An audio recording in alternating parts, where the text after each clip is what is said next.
Hello guys. Hello sa inyo lahat. Kumusta kayo? Ah, Meron akong ginawang video na ito is way back nung 2 years. So ito yung ano no, ito yung isa sa mga shop na pinupuntahan namin lagi. Binibilhan namin ng mga audio gear, mga Japan surplus. So ito located to sa sa Uganda, Kampala.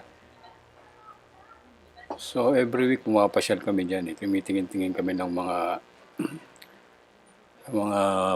bagong dating na amplifier.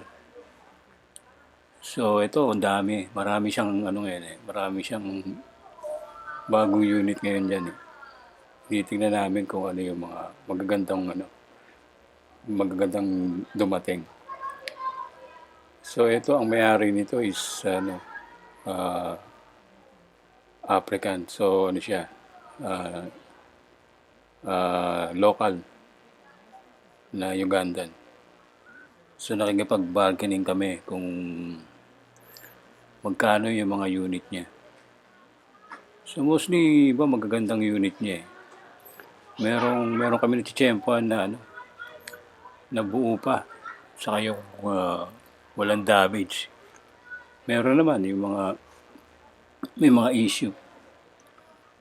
So tsambahan lang talaga. Pero sulit naman pagka na-tsempohan mo yung magandang unit tas walang issue. Medyo jackpot ka ron.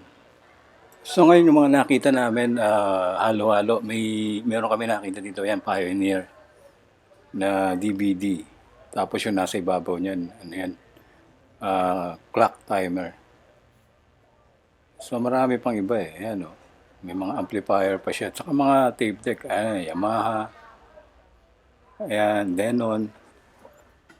So marami siyang bago eh. Pero karamihan may mga car stereo din eh, na may LCD sa mga kotse. Yan, nakikipag-bargaining kami sa kanya niyan eh. Yan o. So ito maganda rin itong Kenwood na to. Tapos yan yung Diaton sa ibabaw. Mga integrated amp yan. So bihira sa kanya yung AB amp eh. Ayan.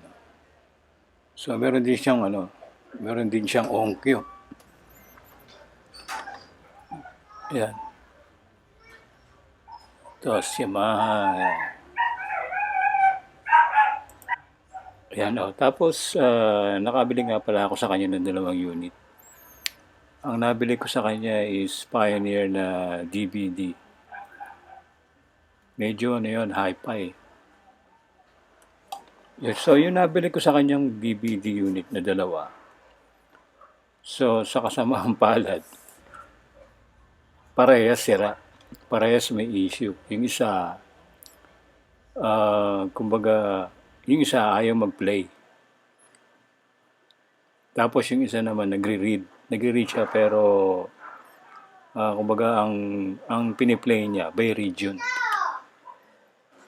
So yun, ang gagawin ko na lang siguro, i-repair ko na lang kung ma-repair pa siya. So ito, yan o. Yung itong mga amplifier na to, so ayan yung mga stock niya sa loob. Yan, dami yan. Ang dami niyan sa loob.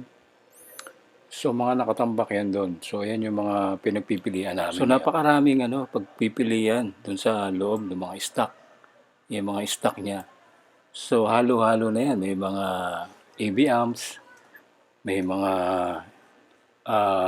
solid state amplifiers, may mga integrated. So halo-halo. Kaya lang iba may mga damage na, may mga walang knobs. So may mga broken yung top cover, iba front damage, mga nagasgas. So pero magagandang klaseng amplifier. So kumbaga kung makakapili ka talaga, may mga marans pa nga dyan eh. May marans pa kami nakita dyan eh. Ayun, nakita ko yun, nawara ko. Baga napipi yung ibabaw.